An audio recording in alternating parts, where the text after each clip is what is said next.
7 साल की उम्र में आपने बच्चों को खिलौनों से खेलते या फिर अपने पेरेंट्स की निगरानी में रहते देखा होगा। लेकिन कनाडा की एक 7 साल की बच्ची है जिसके कारनामे सुन के आप लोग हैरान रह जाओगे। ये 7 साल की बच्ची जिसका नाम रोरी वैन उल्फ है, 80 किलो का वेट उठा के डेड लिफ्टिंग कर सकती है, जो कि बड़े बड़ों के लिए इम्पॉसिबल सा काम होता है। गाइस, मैं आपकी जानकारी के लिए आपको बता दूं कि रोरी इतनी छोटी सी उम्र में 30 केजी वेट लिफ्टिंग चैंपियनशिप में अंडर 11 और अंडर 13 की चैंपियन भी रह चुकी हैं। रोरी के पापा के अनुसार ये पूरे विश्व की 7 साल की सबसे मजबूत महिला है। गाइस, आपको रोरी के बारे में सुन के कैसा लगा चैट सेक्शन में जरूर लिखिएगा। गाइस, आपने रोड पे चलने वाली गाड़ियों जैसे कि बाइक, कार, ट्रक, इन पे हॉर्न लगा देखा होगा, लेकिन क्या यही हॉर्न एरोप्लेन में भी लगा होता है? और अगर लगा होता है तो ये किस काम आता है?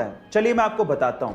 एक्चुअली रोड पे चलने वाली गाड़ियों के जैसे ही हवा में उड़ने वाले एरोप्लेन में भी हॉर्न लगा होता है, लेकिन ये पक्षियों को भगाने या डराने के काम नहीं आता और ना ही ये दूसरे एरोप्लेन को रास्ता देने के लिए कहने के काम आता है, बल्कि ये हॉर्न ग्राउंड स्टाफ और ग्राउंड इंजीनियर से संपर्क साधने को काम आता है। और साथ ही साथ अगर कोई प्रॉब्लम हो जाए तो इस हॉर्न का ग्राउंड पे इस्तेमाल किया जाता है, ना कि हवा में। गाइस, ये इंफॉर्मेशन आपको कैसी लगी चैट सेक्शन में जरूर लिखिएगा। और एक बार एक व्यक्ति भगवा चोला पहन के ट्रेन से जा रहा था। उसके सामने दो अंग्रेज औरतें बैठी थी जो कि उसका भगवा चोला देख के उसका मजाक उड़ा रही थी।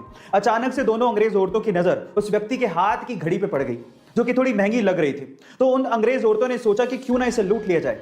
उन दोनों अंग्रेज औरतों ने इस व्यक्ति से कहा कि तुम हमें ये घड़ी दे दो, अदरवाइज हम लोग पुलिस को बुलाएंगे और ये कहेंगे कि तुम हमसे बदतमीजी कर रहे थे। उस व्यक्ति ने बात सुन के भी अनसुनी कर दी और ऐसे रिएक्ट किया कि उसे जैसे सुनाई ही नहीं देता। फिर उन दोनों औरतों ने उसे इशारों से समझाया, पर वो तब भी नहीं समझा। फिर उसके बाद उस व्यक्ति ने दोनों अंग्रेज औरतों को इशारों से कहा कि जो भी कहना है वो लिख के दे दो। तो उन दोनों अंग्रेज औरतों ने ये लिख के दिया कि तुम हमें ये घड़ी दे दो, अदरवाइज हम पुलिस को बुलाएंगे और कहेंगे कि तुम हमसे बदतमीजी कर रहे थे। जब लिख के वो पर्ची व्यक्ति को पकड़ाई तो व्यक्ति ने पर्ची पढ़ी और उसके बाद बोला कि अब पुलिस को बुला लो। गाइस, वो व्यक्ति जानते हैं कौन थे? वो व्यक्ति थे स्वामी विवेकानंद। गाइस, ऐसे अमेजिंग वीडियोस के लिए YouTube पे हमारे चैनल को सब्सक्राइब कर लो।